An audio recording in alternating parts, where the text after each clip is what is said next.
ka me gjyku historia për damën që e bën vendit. Po gjykohet, dënohet Hashim Thaçi, jo si individ, po si drejtuesi i luftës, po dhe si president i ushtrisë shqiptare të Kosovës, dënohet Kosova. Gjykohet Kosova si shtet i ndërtuar në baza kriminale. Kjo është e turpshme. E ai që do ta bëj turpin, do ta bartin me ndërgjegje ose pa ndërgjegjen e tyre. Po neve na duhet sot o kur një qeveri e cila del mbrojtja dhe mbron vlerat e luftës së ushtrisë shqiptare të Kosovës, mbron presidentin, kryetarin e kuvendit, generalit e ushtrisë shqiptare të Kosovës. 5 prill është shumë afër, zotri Hasani. 15 prill.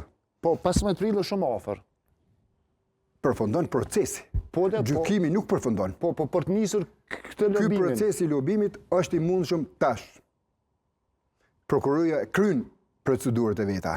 Moment që i kryen procedurat, hapet mundësia të gjykata ta krijoj vlerësimin, ta krijoj perceptimin, ta krijoj analizën, ti merr dëshmitarët që i ka pas aty, ti analizoj, ti vlerësoj kredibilitetin e tyre, përgjegjësinë e tyre, veprimet e tyre, anonimitetin e tyre.